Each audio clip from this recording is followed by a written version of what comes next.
On va à présent voir comment on peut générer un atlas de distribution d'espèces de façon automatique. Le but recherché, c'est de produire une série de cartes de distribution de façon automatisée. Alors voilà, ici j'ai déjà fait l'exercice, et voilà à quoi on veut arriver. J'ai ici 30 cartes qui représentent la distribution des espèces du genre Crossocerus, c'est l'exemple que j'ai pris pour cet exercice, en France, Belgique et Grand-Duché de Luxembourg. Vous voyez que quand je passe d'une à l'autre, eh bien, j'ai la distribution qui change, avec le titre et différents paramètres qui changent. Voilà. Donc on veut arriver à produire ça de façon automatique avec QGIS. Pour cela, on va partir du projet précédent qui a été fait dans les exercices précédents. Hein. Donc on a un fond de carte avec les trois pays, France, Belgique et Luxembourg, et pour la Belgique et la France, les divisions administratives. Il y a juste une petite différence, c'est que vous voyez, j'ai grisé les pays limitrophes. Pour faire ça, c'est assez simple. J'ai ajouté la couche administrative de niveau 0. Je vous invite à aller voir les exercices précédents pour savoir comment télécharger cette couche. Je l'ai filtré. Vous voyez, le petit symbole filtre apparaît. Et je l'ai filtré pour exclure, en fait, France, Belgique et Luxembourg. J'ai ensuite appliqué une symbologie toute simple, qui est en fait un remplissage de gris, mais que j'ai rendu partiellement transparent. Et donc ça a pour effet de griser les zones qui ne sont pas dans la zone que je veux cartographier. On va commencer par générer notre fichier de distribution. On part, pour l'exemple ici, de Data Fauna Flora. Si vous n'avez pas le logiciel, ce n'est pas grave, vous pouvez partir d'un fichier texte, un fichier CSV par exemple, qui contient les informations nécessaires à faire les cartes. Je vais ouvrir ma base de données, et je vais aller dans les requêtes, où, comme je vous l'ai déjà montré précédemment, j'ai une requête qui est déjà préparée pour QGIS, je vous la remontre, c'est une requête paramétrée, qui va me sélectionner une série de champs, et qui va également sauver dans une colonne l'information année. On verra que cette information nous servira plus tard. Alors j'exécute la requête, elle me demande le nom du paramètre. Donc pour l'exercice, on va faire la cartographie de la distribution des espèces du genre Crossocerus. Je tape Crosso, ça suffit. La requête s'exécute. Je vais l'exporter, fichier exportation, je prends Shapefile, je vais prendre un seul fichier, que je vais appeler Crossocerus.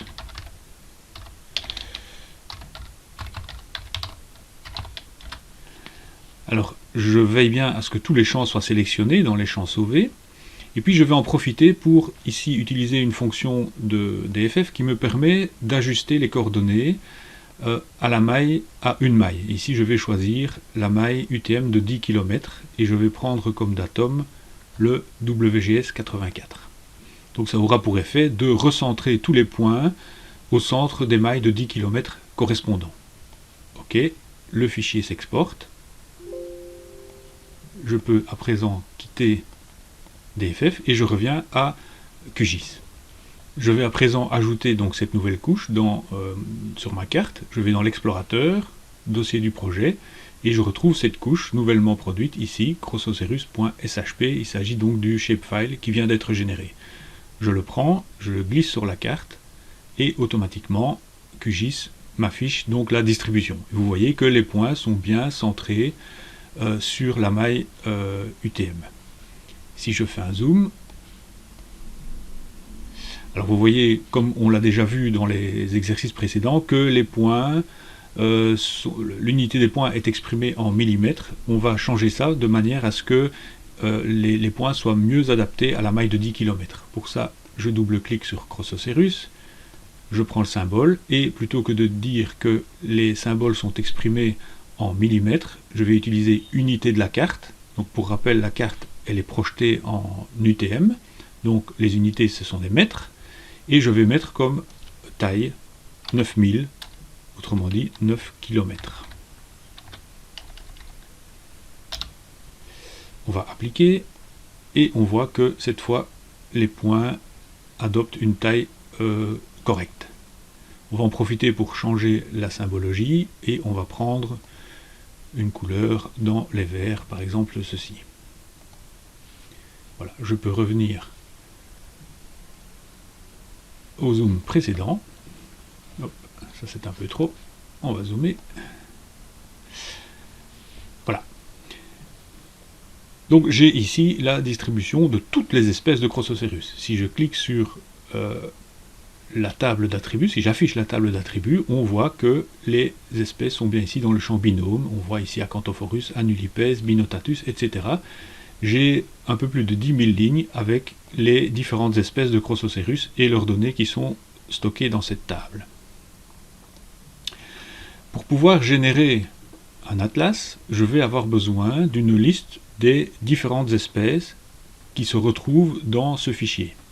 Alors pour ça, il y a plusieurs façons d'y arriver. Moi, je vais utiliser une fonction, un géotraitement qui s'appelle le dissolve. Le dissolve, c'est un géotraitement qui permet en fait de regrouper toutes les entités qui partagent une même valeur pour une colonne, pour un champ. Ce champ, ici en l'occurrence, c'est binôme. Alors, il y a une fonction qui permet de faire ça par défaut dans QGIS, donc dans les outils de géotraitement. Il y a le dissolve, c'est regrouper en français, mais je ne vais pas utiliser celle-là parce qu'elle n'offre pas en fait toutes les fonctions que je désire, et je vais donc installer un petit plugin qui s'appelle Dissolve with Stat. Donc je vais dans les plugins, je sélectionne le Dissolve with Stat et je l'installe. Voilà. Et je vais maintenant l'exécuter. Je vais pour ça dans Extension, Dissolve with Stat, en avant. Il me demande quelle couche je veux regrouper, donc c'est Crossocérus. Sur quel champ je veux regrouper. On avait vu que c'était binôme, donc c'est ce qui contient le nom de l'espèce. Et puis il me demande ce que je veux faire avec les autres champs. Eh bien, je ne vais pas les garder, je vais en garder aucun, sauf le champ année, pour lequel je vais chaque fois garder la valeur maximale. Ça va me permettre en fait de garder à côté de chaque binôme, à côté de chaque espèce, la dernière année pour laquelle on a une observation de l'espèce. Ah, il ne veut pas, c'est simplement que j'ai oublié de donner une couche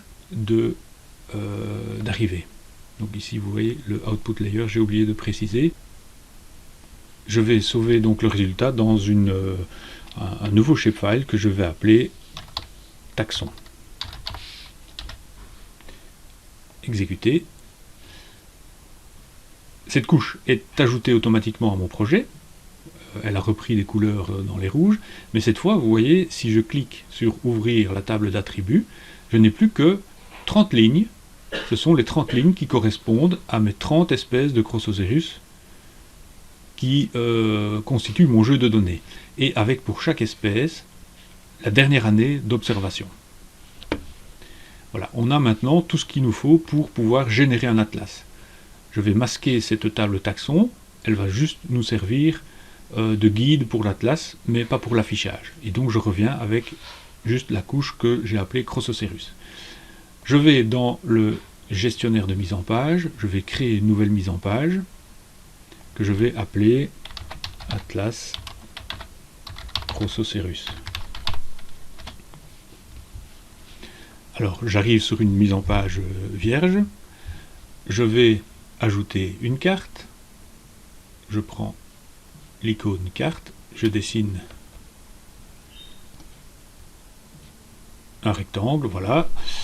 Alors QGIS me propose un cadrage par défaut, il ne me convient pas, je vais donc zoomer dessus, j'active cette icône, et avec la molette je vais zoomer, c'est un peu trop, donc comme on l'a déjà vu, il faut jouer alors avec l'échelle pour ajuster finement le niveau de zoom qui est requis. Donc, je suis ici à un peu plus de 4 600 millièmes, je vais passer à 5 millions pour voir ce que ça donne. C'est encore un peu trop, on va mettre 6 millions. Cette fois-ci, c'est peut-être pourrait encore zoomer un peu plus, donc 5 800 000.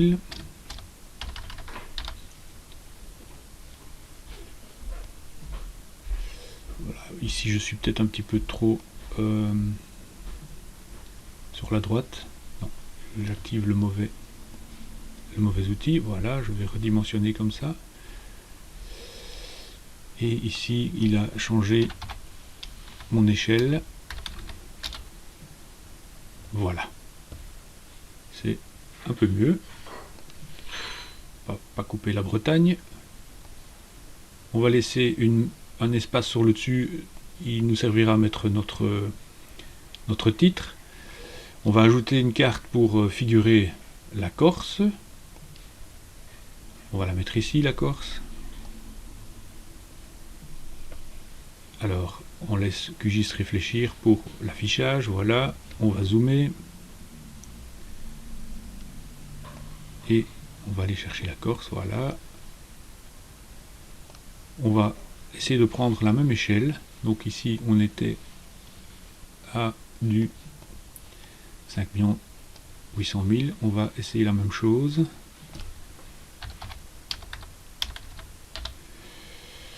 Alors c'est un peu trop. Donc on va diminuer. Non, c'est dans l'autre sens évidemment. On peut peut-être, voilà, légèrement comme ça, c'est encore un peu trop.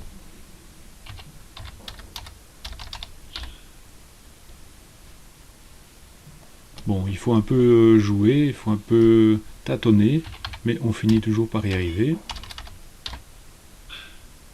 Je pense que là, c'est bon. Je vais mettre un cadre. Et alors, je vais aussi modifier juste un tout petit truc, c'est que, donc ici, la carte, elle vient donc de notre carte qui est dans QGIS, qui est projetée en UTM zone 31. Or, il se fait que la Corse, elle est dans la zone 32, et donc du coup, on a le quadrillage qui n'est pas rectiligne. Eh bien, rien ne m'empêche de venir changer ici le système de coordonnées de ce cadre et de choisir. Donc je décoche utiliser le système de coordonnées du projet et je vais ici venir chercher la zone 32N en WGS 84. Et, elle est ici. OK. Et vous voyez que le quadrillage devient rectiligne, c'est un peu plus sympa. Je vais à présent ajouter une échelle. Voilà. Alors on va prendre quelque chose de un peu plus simple. Voilà. Bon, écoutez, là vous pouvez un peu jouer avec. Voilà, on va dire que c'est suffisant comme ça. On va ajouter une zone de titre, donc zone de texte, que l'on va placer ici, et qui contiendra le titre de la carte. En l'occurrence, ce sera chaque fois le nom de l'espèce cartographiée. On va prendre une police un peu plus grande. Je vais prendre du Calibri par exemple.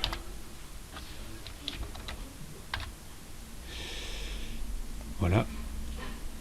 Calibri du gras en 24 par exemple. Voilà, c'est bon.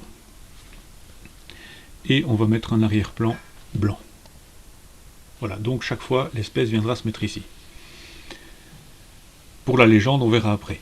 Alors moi, ce que je voudrais aussi, c'est ne pas m'encombrer de tout cet espace blanc qui est autour, et donc caler finalement la carte à la page. Donc pour cela, je vais modifier la taille de la page, et je vais l'ajuster à la taille de ma carte. Alors je vais voir dans les propriétés de ma carte, et je vais voir sa taille. Elle est ici, position et taille. Donc j'ai ici la largeur et la hauteur. On va simplifier, on va mettre 180 et 198. Ce sera plus facile à retenir. Et je vais faire un clic droit sur ma carte, ma feuille blanche, propriété, et je vais lui dire que je ne veux pas de la 4, mais une taille personnalisée. Et ici je vais taper 180 et 198. Je vais ensuite reprendre tous les éléments de ma carte et les faire glisser. C'est aimanté, donc c'est très facile. Et voilà, ils occupent maintenant exactement la taille de ma page. Voilà. Bon. Donc à ce stade, on a une carte, mais qui représente toujours la distribution de toutes les espèces du genre Crossoceros. On va maintenant activer la fonction Atlas. La fonction Atlas, elle est dans une barre d'outils dédiée du composeur donc de QGIS. Je clique sur Paramètres de l'Atlas. J'ai un nouvel onglet qui apparaît ici. Et dans cet onglet, je vais cocher « Générer un atlas ». Première chose, premier paramètre que je dois préciser, c'est la couche de couverture. La couche de couverture, c'est la couche que QGIS va parcourir et pour laquelle il va générer une carte à chaque ligne. Alors rappelez-vous, on a déjà préparé cette couche de couverture. C'est la couche qu'on a réalisée quand on a regroupé toutes les données au sein d'une nouvelle couche qui ne contenait plus que 30 lignes, qui correspondaient aux 30 espèces de Crossoceros. Et donc cette couche de couverture, on l'a appelée taxon. Je prends donc ici taxon. Alors, automatiquement, si vous activez l'atlas, si vous activez l'aperçu, vous avez ici une liste déroulante qui apparaît, et cette liste déroulante contient 30 éléments. On va voir qu'il est possible d'afficher de façon un peu plus précise ces éléments. On va maintenant préciser le deuxième paramètre qui est le nom de la page. Donc chaque fois que QGIS va passer d'une ligne à l'autre, ça va être une nouvelle page. On peut donner un nom à cette page, et cette page, on va aller chercher le champ qui s'appelle binôme. Donc c'est un champ de la couche taxon. On lui dit donc que c'est binôme. Et cette fois, dans la liste, il faut juste que, voilà, il a renouvelé, on voit apparaître nos 30 espèces du genre Crossoceros. Alors si je change d'espèce, vous voyez que la carte ne change pas. Bon. Alors c'est parce qu'il reste encore quelque chose à faire, mais cette fois, ce quelque chose, il faut quitter le mode de mise en page et revenir à la carte principale. On va ici agir sur la symbologie de la couche Crossoceros. Je fais un double clic, je suis sur symbologie, et plutôt que de prendre un symbole unique, je vais choisir un symbole basé sur un ensemble de règles. Alors par défaut, il me reprend la couleur et le type de symbole qui était déjà sélectionné, et sans règle. Mais ici, la règle, je vais aller l'éditer, donc je fais pour ça un double clic, et je vais en fait réaliser un filtre, et ce filtre, je vais simplement lui dire de filtrer les données en fonction de ce que l'atlas demande. Alors pour ça, je vais dans les expressions, et je viens lui dire, comme filtre, que le champ binôme, donc rappelez-vous, c'est le nom de l'espèce, doit être égal à, alors cette fois c'est une variable qui nous vient de l'atlas. Alors je vais dans variable et je vois qu'il y a ici, j'ai une variable qui s'appelle atlas page name. Donc rappelez-vous, c'est la variable qu'on a utilisée pour définir chaque page de l'atlas. Et donc, chaque fois que l'atlas va générer une nouvelle page, il va appliquer un filtre sur cette couche Crossoceros. OK, OK, et encore OK. Ah, vous voyez que l'affichage a changé. Je vais maintenant retourner dans ma composition. Et voilà, ça a changé. Regardez, si j'active la prévisualisation, cette fois, si je change de carte, eh bien, la distribution s'adapte en fonction du taxon que j'ai choisi. Voilà, il me reste encore une chose à changer, c'est le titre ici. Vous voyez, il a gardé le texte par défaut. Je vais aller dans les propriétés de l'objet, et je vais également lui donner comme paramètre eh bien, une expression. Je clique sur insérer ou éditer une expression, et je vais simplement lui donner comme expression, je vais dans variable, le nom de la page, de l'atlas, qui correspond à mon binôme. Atlas Page Name, OK, et vous voyez, ça fonctionne. Si je change d'espèce, le titre change automatiquement. Alors on peut, je vous laisse chercher un peu pour améliorer l'affichage, hein. On peut mettre une marge, on peut mettre un petit décalage, etc. On peut jouer avec tout ça. Rappelez-vous, on avait également sauvé lors du dissolve, lors du regroupement des données, on avait conservé la dernière année d'observation, mais on va l'afficher quelque part. On va pour ça tracer une nouvelle zone de texte, ici par exemple, et on va mettre comme texte dernière année d'observation, 2 points, et cette fois je vais aller chercher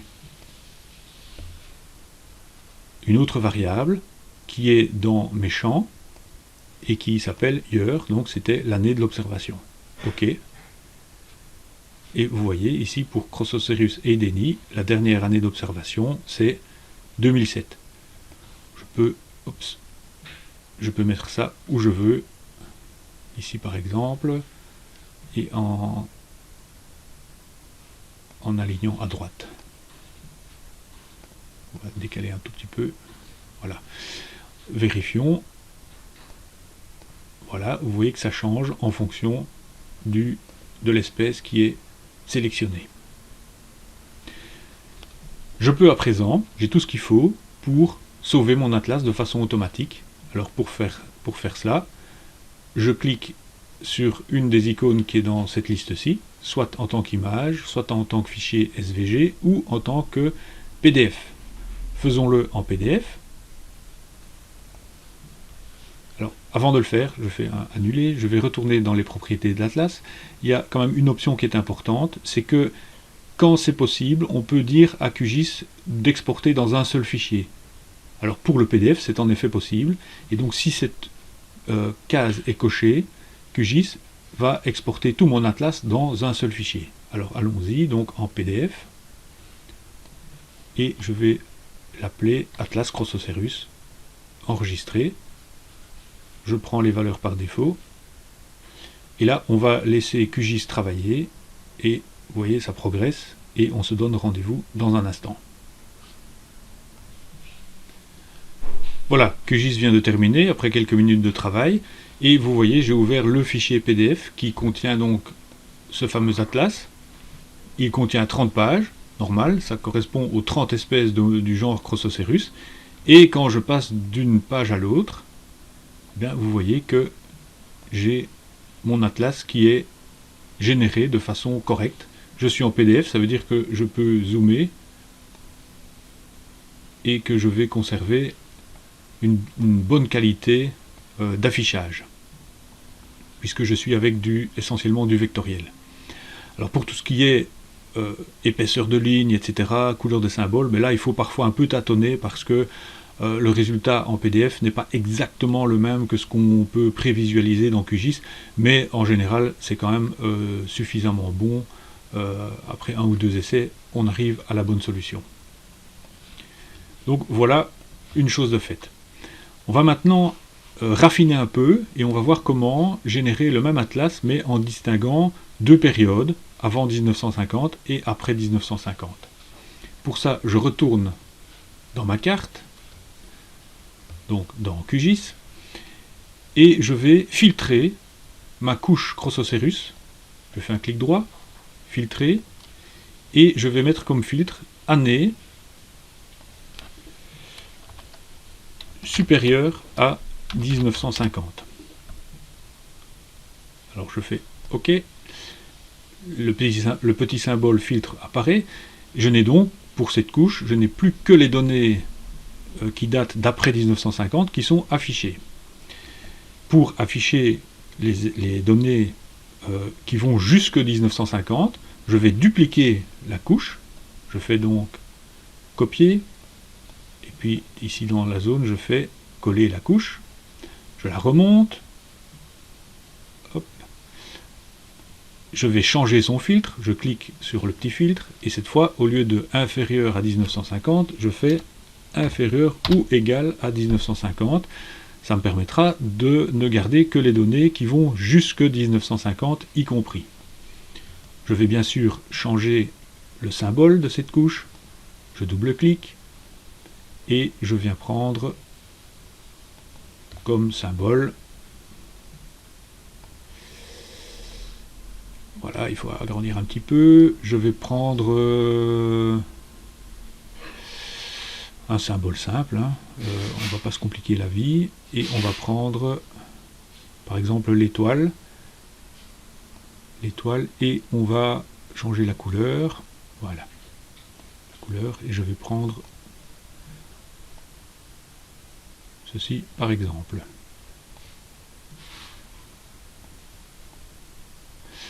Et vous voyez que ces données apparaissent sur ma carte. Je peux zoomer pour voir à quoi ça va ressembler de près. Ben voilà, ça correspond, c'est bien, c'est ce que je veux.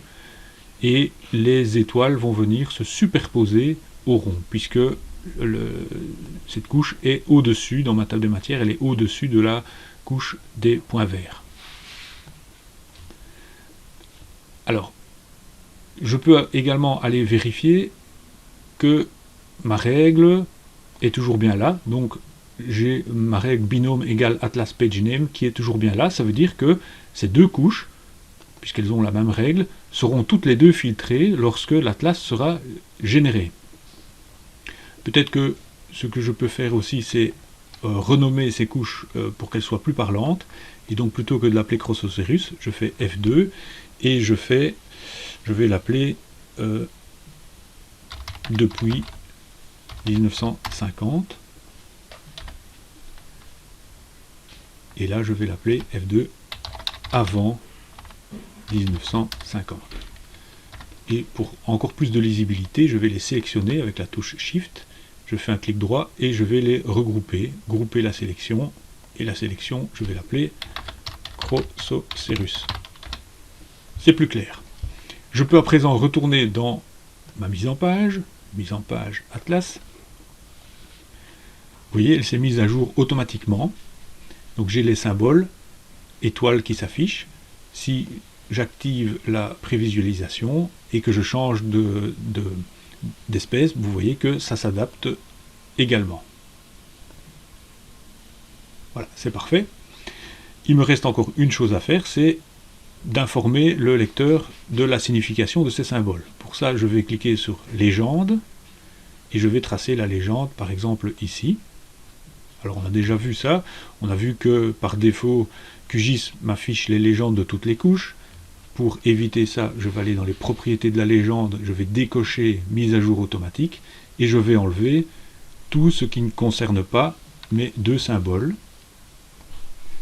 Voilà, je sélectionne, je clique sur moins et je n'ai plus que ce qui m'intéresse. Chrosoceros, je n'en ai pas besoin, donc je fais un clic droit et je fais cacher. Voilà. Il y a encore peut-être la taille des symboles qui est pas terrible parce qu'elle est un peu petite. Par défaut, QGIS garde la même taille de symbole que celle qu'il y a sur la carte. Moi, je voudrais qu'il soit un peu plus grand. Je vais donc faire un double clic dessus et je vais faire symbole personnalisé. Je clique sur le symbole et plutôt que de lui dire 9000 mètres, je vais revenir à des millimètres et je vais par exemple mettre 4 millimètres. Vous voyez, le symbole est plus grand, ça me convient bien. Je fais la même chose pour l'autre symbole. Je double-clique, symbole personnalisé, et dans la taille, je viens mettre 4 millimètres. Ça me convient. Je reviens à la légende. Alors il y a encore peut-être ceci qui m'embête un peu. Donc pour ça, je vais dans les espacements et dans l'espace en dessous du titre, je réduis à 0. Et comme ça, ma légende est correcte. Je mets ma légende où je veux, ici par exemple ou ici. Vous voyez, ça c'est un espace vide. Alors je peux, si je veux, la rendre légèrement transparente, au cas où il y aurait des symboles qui viendraient se mettre en dessous, comme ça je pourrais toujours les deviner. Donc pour ça, je sélectionne ma légende et je vais lui demander, dans le rendu, l'opacité, je vais la réduire, pas trop, voilà, je la mets à 65%, c'est suffisant. Je peux faire la même chose avec le titre, mais ici ça ne m'intéresse pas, je vais le garder comme ça. Et voilà, donc ma carte est prête, je peux de nouveau l'exporter avec les fonctions d'export automatique de QGIS. Je vais cette fois l'exporter en tant qu'image.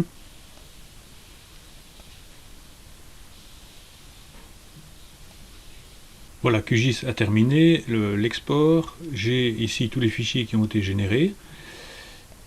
Et si je regarde, j'ai les distributions qui correspondent bien aux différentes espèces de Crossocérus. Ma légende, mon échelle, la Corse, tout y est. Il y a juste encore un petit détail à régler, c'est que vous voyez par défaut, QGIS m'a appelé mes fichiers, output et puis un numéro de séquence. Moi j'aurais voulu avoir plutôt le nom de l'espèce dans le nom du fichier, ça aurait été plus sympa.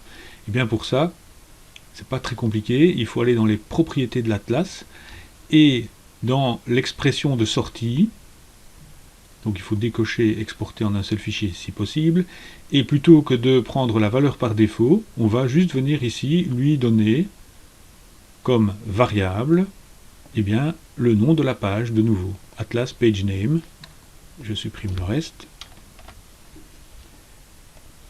et cette fois, quand j'exporterai sous forme d'image, eh bien chaque fichier correspondant à chaque espèce de Crossocérus s'appellera du nom de l'espèce en question.